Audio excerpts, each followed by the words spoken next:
కాకతీయుల కాలం నాటి వ్యవసాయం.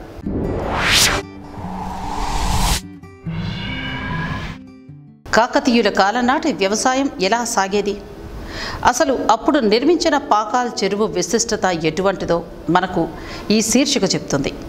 అప్పటి ఘన చరిత్రను తెలుసుకునే ప్రయత్నం చేద్దాం రండి. కాకతీయుల కాలం అంటే 11వ శతాబ్దం నుంచి 13వ శతాబ్దిలో ప్రజల ప్రధాన వృత్తి అయిన వ్యవసాయం వారి ఆర్థిక వ్యవస్థలో ముఖ్య పాత్రని పోషించింది. గోధుమలు, వరి, కొర్రలు, జొన్నలు, చెరకు వంటివి, తోటల వ్యవసాయంలో కొబ్బరి, జామ, మామిడి, అరటి వంటి పంటల్ని పండించేవారు. కొన్ని ఆహార పంటలు కాగా మరికొన్ని పంటలు పంచదార, బెల్లం, నూనె, వస్త్ర పరిశ్రమలకు ఆధారంగా ఉండేవి. దాంతో కాకతీయ చక్రవర్తులు వ్యవసాయ అభివృద్ధికి ప్రత్యేక సంస్కరణల్ని చేపట్టారు.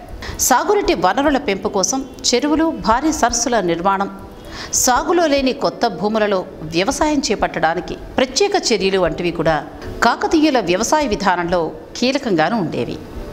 11వ శతాబ్ది అర్ధభాగంలో కాకతీయులు స్వతంత్రాన్ని ప్రకటించుకోవడానికి కొన్నేళ్ల ముందు నుంచి కూడా వారు వ్యవసాయ రంగంపై దృష్టి పెట్టడం, సంస్కరణలు చేపట్టడం ప్రారంభమవుతున్న ఆధారాలు లభ్యమయ్యాయి. ఈ కృషి కాకతీయ సామ్రాజ్య పతనం వరకు కూడా కొనసాగాయి. ఈ చర్యల ద్వారా కాకతీయ సామ్రాజ్య వ్యాప్తంగా వందలాదిగా చెరువులు, సరస్సులు ఏర్పడడం జరిగింది. అడవుల్ని కొట్టి శ్రీశైలం, పాకాల, మంథని, ఏటూరు, నాగారం వంటి ప్రాంతాలలో లక్షలాది ఎకరాలను సాగుకు తీసుకొచ్చి వందలాది గ్రామాల్ని ఏర్పరిచారు కాకతీయుల ప్రభువులు. ఇక కాకతీయుల కాలంలో ప్రధానంగా గోధుమలు, వరి, కొర్రలు, పెసలు, జొన్నలు, చెరకు, నూనె దినుసులు, ఉల్లి, అల్లం, పసుపు లాంటివి ఎక్కువగా పండించేవారు.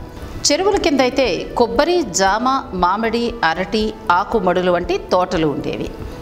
చెరకు, నూనె గింజలు వంటి పంటల మీద ఆధారపడి పంచదార, బెల్లం, నూనె పరిశ్రమలు గ్రామ గ్రామాన ఏర్పరిచేవారు.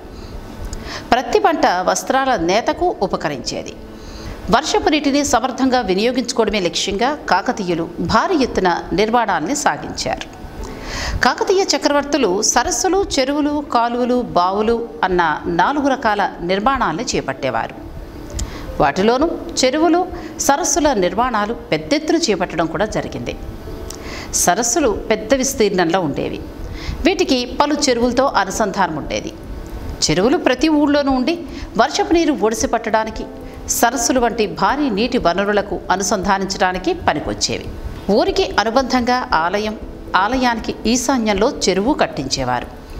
ఊరికి దిగువన చెరువు, చెరువుకు దిగువన వ్యవసాయ భూములు ఉండేలాగా జాగ్రత్త పడడంతో ఊరిలో కురిసిన వాన నీరు చెరువు నింపేది కానీ వరదలు గ్రామాన్ని ముంచెత్తేవి కావు. ఇక 11వ శతాబ్ది రెండో అర్ధభాగంలో చూసుకున్నట్లయితే కాకతీయుల పాలకుడైన ప్రోలయ రాజు చాళుక్యుల సామంతుడుగానే ఉండేవారు. ఆ దశలోనే రాజ్య విస్తరణతో పాటుగా రాజ్యంలో జలవనరుల పెంపుకు చెరువుల నిర్మాణం కూడా చేపట్టడం జరిగింది. ప్రళయ రాజు నిర్మించిన కేశీయ సముద్రం అనే సరస్సుతో కాకతీయులు సరస్సులు, చెరువుల నిర్మాణం ప్రారంభమైంది. ఇక రెండవ బేతరాజు హనుమకొండలో సరస్సును నిర్మించారు. గణపతి దేవుని కాలంలో ఈ చెరువులు, సరస్సుల నిర్మాణం మరింత ఊపందుకుంది. కాకతీయ ప్రభుత్వంలో ప్రత్యేకించి సాగునీటి కోసం ఒక శాఖ ఉండేది కాదు. అయితే దేవాలయాలు, భవనాల నిర్మాణంలాగానే చెరువుల నిర్మాణం కూడా మంత్రి, సామంత, మండలాధీశుల పర్యవేక్షణలోనే నిర్మాణాలు సాగేవి.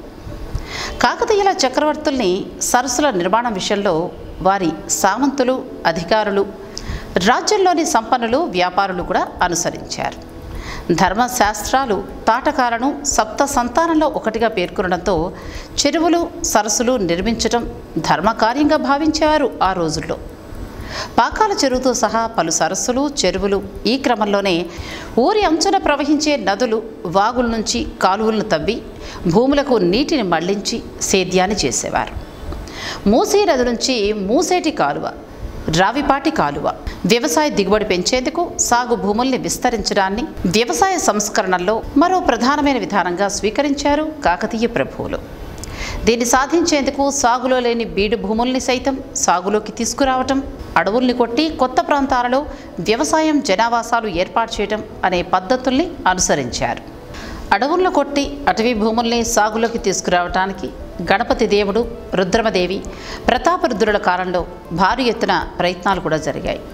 ప్రతాపరుద్ర చక్రవర్తి స్వయంగా కర్నూలు ప్రాంతానికి వెళ్ళి విడిసి కర్నూలు ప్రాంతంలో 10 నుంచి 15 మైళ్ళ విస్తీర్ణంలోని అటవీ ప్రాంతాన్ని నరికించి సాగులోకి తీసుకురావటం, గ్రామాల ఏర్పాటు స్వయంగా పర్యవేక్షించటం కాకతీయులు వ్యవసాయ విస్తరణపై చూపిన ప్రాధాన్యాన్ని మనకి వివరిస్తోంది.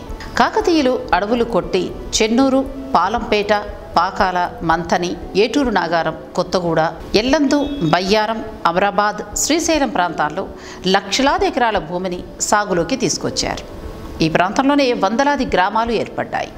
సాగులో లేని బీడు భూముల్ని సాగులోకి తీసుకురావడానికి కాకతీయ చక్రవర్తులు పలు చర్యల్ని కూడా చేపట్టారు.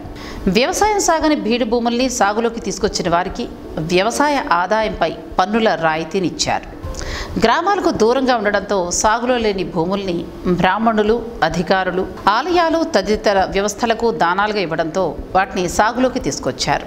బొమ్మకం కాలువ, ఉత్తమ గండ కాలువ, ఉటుం కాలువ, చింత కాలువ, దుందుభి నది తీరానున్న గండ కాలువ వంటివి కాకతీయుల కాలంలోనే ఉండేవని శాసనాధారాలు తెలియజేస్తున్నాయి. చెరువులు, కాలువల నిర్వహణకు ప్రత్యేకంగా వ్యక్తుల్ని నియమించి పోషణకు భూములు, పుట్టికి కొంచెం చొప్పున వారికి జీతమిచ్చే ఏర్పాట్లు ఉండేవి.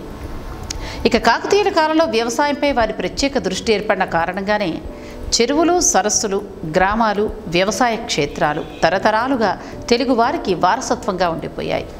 ఒక అంచనా ప్రకారమే చూసుకున్నట్లయితే ఉమ్మడి వరంగల్ జిల్లాలోనే చాలా వరకు కాకతీయుల పరిపాలనలో నిర్మితమైన 5,800 పైచిలుకు చిన్న తరహా చెరువులు, కుంటల కింద 3,50,000 ఎకరాల వరకు భూమి సాగవుతోంది. ఉమ్మడి వరంగల్ జిల్లాలో 42,000 ఎకరాల భూమిని సాగు చేస్తున్న 4 మధ్య తరహా ప్రాజెక్టులైన లక్నవరం, రామప్ప, పాకాల, మల్లూరు వాగు ప్రాజెక్టుల్లో మల్లూరు వాగు మినహా మిగిలిన 3 కూడా కాకతీయులు నిర్మించిన భారీ సరస్సులే. మిగిలిన ప్రాంతాలన్నింటినీ కలుపుకుంటూ మరెన్నో వేల ఎకరాల సాగు భూమి కాకతీయుల కాలం నాటి సాగునీటి వనరుల నిర్మాణం నుంచి సాగునీటిని పొందుతున్నాయి. తెలంగాణ ప్రాంతంలో పూడుకుపోయిన వేలాది చెరువుల్ని బాగుచేసి సాగునీటి పరిస్థితుల్ని మెరుగుపరచాలన్న లక్ష్యంతో తెలంగాణ ప్రభుత్వం 2016లో ప్రారంభించిన పథకానికి మిషన్ కాకతీయ అన్న పేరును పెట్టారు. చిన్ననీటి వనరుల్ని పునరుత్తేజం చేయాలనే లక్ష్యంతో ఏర్పరిచిన ఈ పథకం కాకతీయుల దర్శనం, విజన్ ఆఫ్ కాకతీయాస్ అని పేర్కొంటూ వారి పేరిట పథకానికి మిషన్ కాకతీయ అన్న పేరును పెట్టడం కూడా జరిగింది.